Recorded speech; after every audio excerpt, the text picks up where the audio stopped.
Živjo, sem Jana Pristovšek in spet smo skupaj.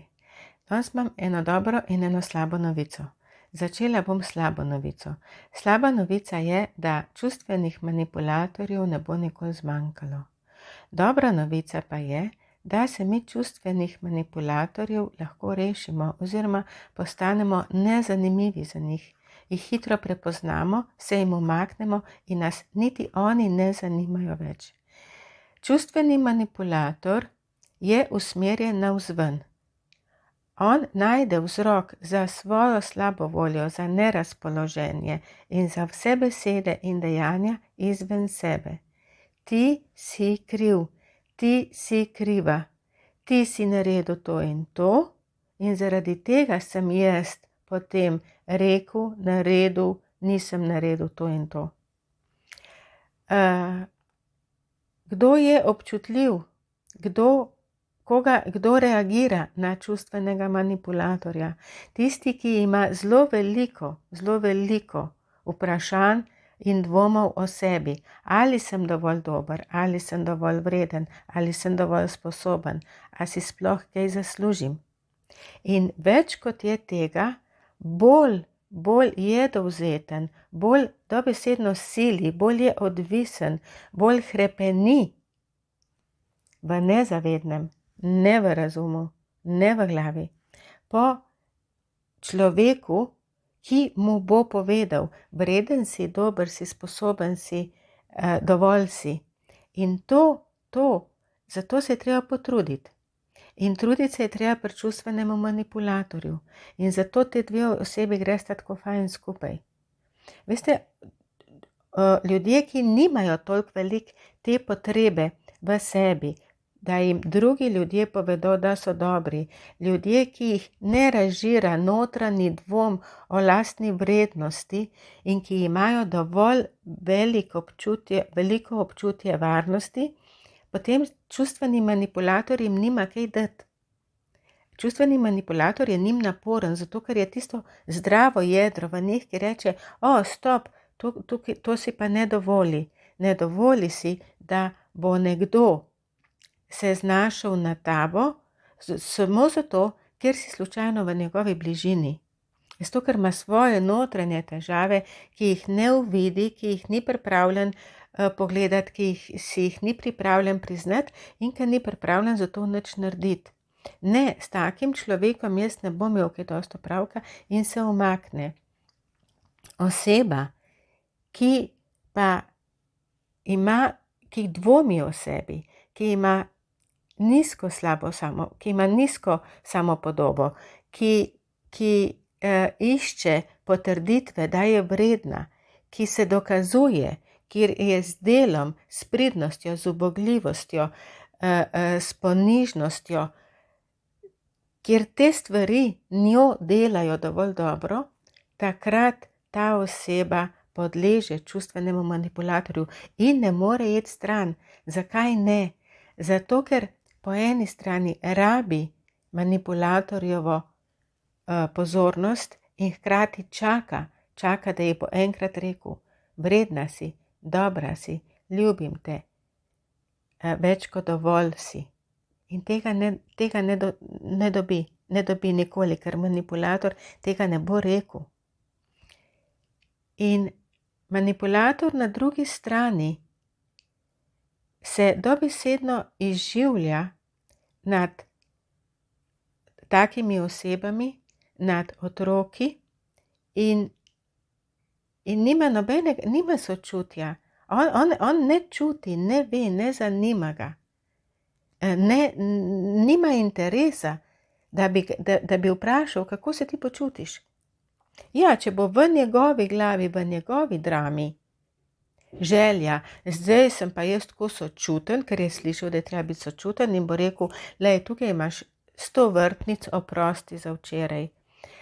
Šla bova v toplice in ko gresta v toplice na vikend, da popravi vse tisto, kar je groznega naredil, ste vzeli napačne kopalke, ni ta prava soba, on zdaj ne bi šel v bazen zaradi tega, ker bi delal nekaj drugega. In spet bo vse narobe. Kadarkoli se bo njemu sprdelo, da je nekaj narobe, bo on povedal, da je narobe, pa tudi če ni narobe. In vi pri tem nimate nobene besede. Kaj pa delamo mi na drugi strani? Mi na drugi strani mu pa hočemo prikazati, da nima vedno prav, da imamo včasih prav tudi mi in se trudimo in ga poslušamo. In mi manipulatorja poslušamo. A veste, manipulator reče tisto, kar mu v tistem trenutku paše. In mi mu verjamemo. Ampak to ni, manipulatorju ne morete verjeti niti to, da reče, danes je sreda, če je res sreda. Zato, ker bo čez 2 minuti lahko rekel, pa ti nisi normalna, pa danes je četrtek.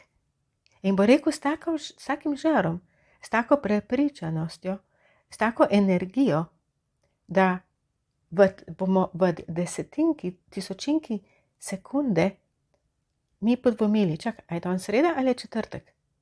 In je konc, in smo ujeti. To je v nas in za to gre. Mi s čustvenim manipulatorjem hočemo upravljati z glavo. Se pravi, če bom jaz dovolj se mu prilagodila, če ga bom razumela, če bom razumela njegove rane iz otroštva, če bom razumela njegovo težko mladost, če bom razumela to, da me ima rad, samo me ne zna drugače pokazati, ne bomo prišli nikamor. Vse, kar bo naredil, bo to, da se bomo mi slabše in slabše in slabše in slabše počutili. Zakaj? Zato, ker mi mu verjamemo vsako besedo. Mi mu verjamemo, ko reče, danes je sreda in čez 1 minuto reče, ne, danes je četrtek. Halo? Čakaj, kaj je danes za en dan? In na takem enostavnem primeru sem jaz povedala, kako se v nas sproži dvom vase. Dvom vase se sproži. In ko mi začnemo dvomiti vase, smo pogoreli. In zakaj je težko jeti od čustvenega manipulatorja? Zaradi tega, ker mi v odnos s čustvenim manipulatorjem stopimo na moči tukaj. Ko smo nekaj časa s čustvenim manipulatorjem, smo tako zmešani že in tako dvomimo vase in toliko imamo krivde v sebi, kaj vse smo mi v tem določenem času povzročili, da smo mi tukaj dol ali pa še nižje ali pa pod lediščem. In to je tisto, zaradi česa mi vse težje in težje gremo stran od čustvenega manipulatorja. Se pravi, kaj moramo mi narediti? Mi mu moramo prvič, moramo mu nehati verjeti. Drugič, nas mora nehati zanimati. In tretjič, mora biti čist majhna želja v nas. Jaz hočem čist malo stran. In jaz hočem okrepiti svojo lastno vrednost in svoje občutje moči. In to se ne naredi čez noč. To gre gor in dol in je boljše in je slabše.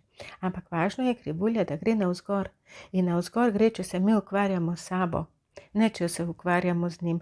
Ne, če mu dokazujemo in ne, če mu verjamemo. Ni važno, kaj reče, ni važno, kaj dela, ni važno, kako se obnaša. Ne zanima me več. Neka odločitev mora nastati globoko v nas. Globoko v nas moramo enkrat reči, dost imam. In takrat poiščemo pomoč. Poiščemo pomoč v knjigah, poiščemo v videih, v raznih filmih in v terapijah ali pa v skupinah. A veste, če samo jamramo, če se smilimo sami sebi, zato ne bo še nobene spremembe. Mi moramo narediti eno spremembo v sebi in takrat, ko mi naredimo eno spremembo v sebi, pa še tako minimalno, takrat se zelo veliko stvari zamenja. In če ste ranjeni zaradi čustvenega manipulatorja ali če ste odraščali v okolju, kjer vam niso omogočili, da odrastete z dovolj velikim občutjem varnosti in vrednosti, potem to naredite zdaj, ko ste odrasli. Lahko naredite. Nikoli ni prepozno. Vedno je čas, dovolj časa imate, naredite, pejte postopoma, pejte toliko, da se boste ves čas počutili dovolj varni. In dovolj varno okolje dajejo skupine. In jaz imam poletno, pomladansko in jesensko skupino. Poglejte si na moji spletni strani, lahko si pogledate v Facebook skupini Čarobni odnos. Veliko je napisano v knjigi Čarobni odnos, v knjigi 8 moških, zakaj pa ne. Pišite mi, vprašajte, z veseljem vam bom odgovorila.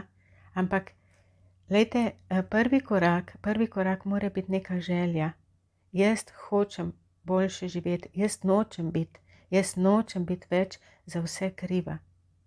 Ker ni realno, ni res, vemo, razumsko vemo, ampak tukaj noter, globoko tukaj noter, ne vemo. In ko vas prime, da bi se spet dokazovali, se nehajte dokazovati.